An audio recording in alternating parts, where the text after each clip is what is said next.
Now, we all love this blurry background in our videos.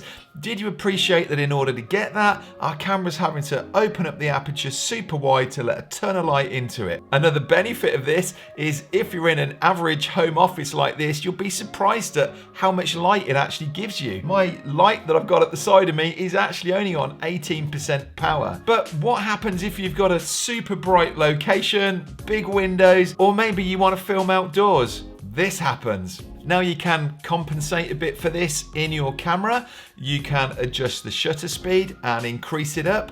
So if, like I'm recording at a 50th now, I can double that up to 100, I can double that up to 200, but I'm not really liking the effect that it gives me when I do that. The other thing I can do is, you know, we just said we let all that light in with that big wide aperture.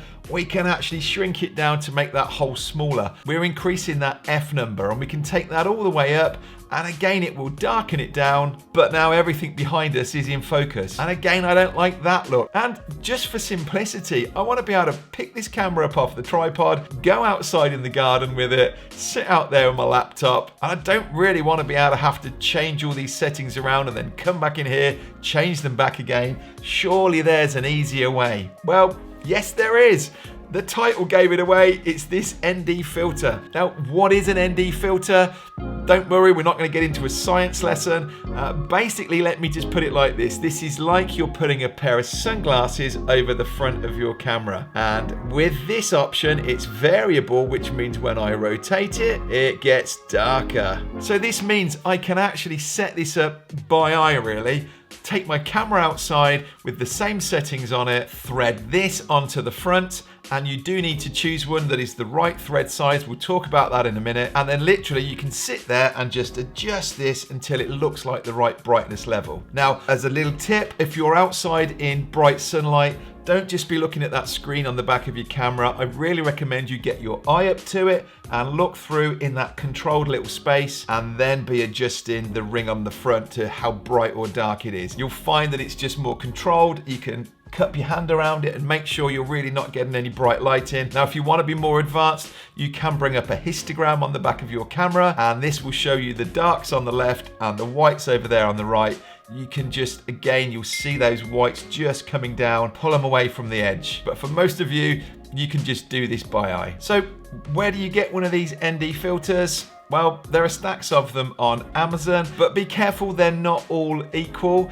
I personally use these K&F ones. I've got several of them here. You'll see by looking on Amazon, you've got tons of top reviews on them, but do make sure you get one that says in the description about this no X. You'll find that I don't understand the mechanics of how these works. It blows my mind.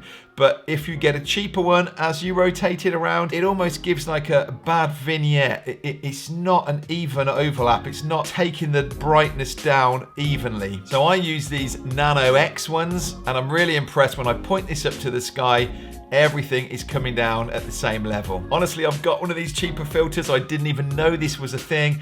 I did a whole load of filming, got back to my computer to edit this, and just couldn't work out what was going on until I went online, saw that this was a thing. Definitely worth paying a little bit more to get this. I've linked to this one in the description.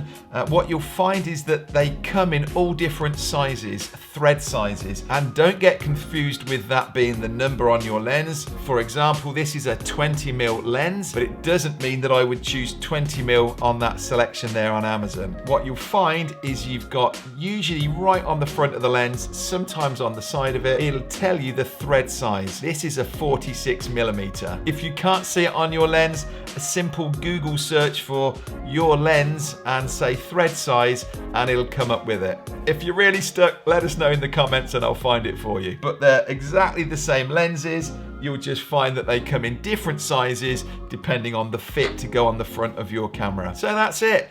Even if you're not filming outdoors at the moment, I definitely think this is a great bit of kit that everybody should have in their camera bag. Just to think if you're going on vacation or it's a lovely day and you fancy recording something outdoors, just to know that you can slip that on the front and you don't have to understand what's going on in your camera or change settings around that you're going to be frustrated with later. I think this is something that everybody should have in their camera bag. Actually, talking of camera bags, we've got another video coming up real soon with a new little bag that I'm trying out. I'm constantly looking at bags, can never find find one that works really with these small lenses and small cameras.